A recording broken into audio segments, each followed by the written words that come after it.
అందరికీ మన్నాత. అందరూ బాగున్నారా? ఈరోజు ఈ లోకము నిన్ను ఒంటరిగా చేసి ఉండొచ్చు.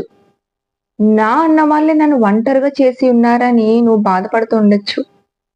ఈ లోకం నిన్ను ఒంటరిగా చేసి ఉండొచ్చు కానీ, నేను సేవిస్తున్న మన దేవుడైన యెహోవా మనల్ని ఎన్నడూ కూడా ఒంటరిగా విడిచిపెట్టేవాడు కాదు అని నువ్వు జ్ఞాపకం చేసుకో.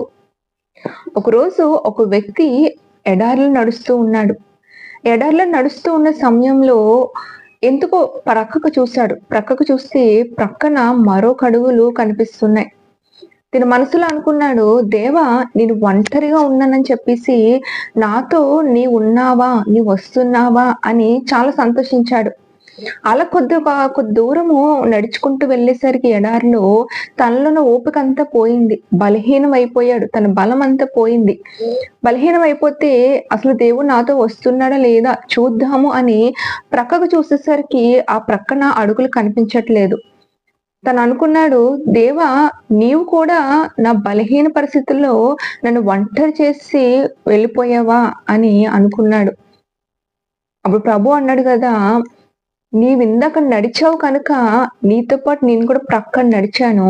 ఇప్పుడు నీవు బలహీనంగా నడవలేని స్థితిలో ఉన్నావు కనుక నిన్ను ఎత్తుకొని నేను వెళ్తున్నాను అని.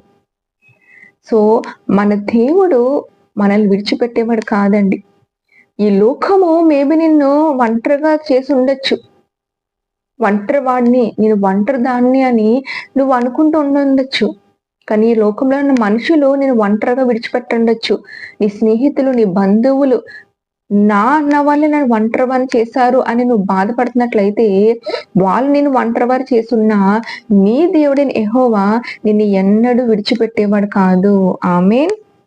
బైబిల్‌లో యోసేపుని తన సొంత అన్నలే ఒంటరిగా విడిచిపెట్టేశారు. ఒంటరివాడు చేశారు. కానీ దేవుడైన యెహోవా యోసేపుని ఒంటరిగా విడిచిపెట్టలేదండి. తన ఒంటరితనంలో దేవుడు తోడుగా ఉన్నాడు. తన శ్రమలో, తన కష్టంలో, తన అవమానాల్లో అన్ని విషయాల్లో కూడా దేవుడు తోడుగా ఉన్నాడు. తన ఒంటరితనంలో దేవుడు యోసేపుకు తోడుగా ఉండి బలమైన కార్యాలు జరిపించాడు. ఈరోజు ఈ మాటలు వింటే నీ జీవితంలో కూడా మేబీ ఈ లోకం నిన్ను విడిచిపెట్టినా నీ దేవుడైన యెహోవా నిన్ను విడిచిపెట్టడు. నీ ఒంటరితనంలో ఆయన నీకు తోడుగా ఉన్నాడని నీ జీవితం ద్వారా కూడా అద్భుత కార్యాలు చేసి దేవుడు నీకు తోడుగా ఉన్నాడని దేవుడు తెలియపరచబోతున్నాడు. ఆమేన్. మరణాత.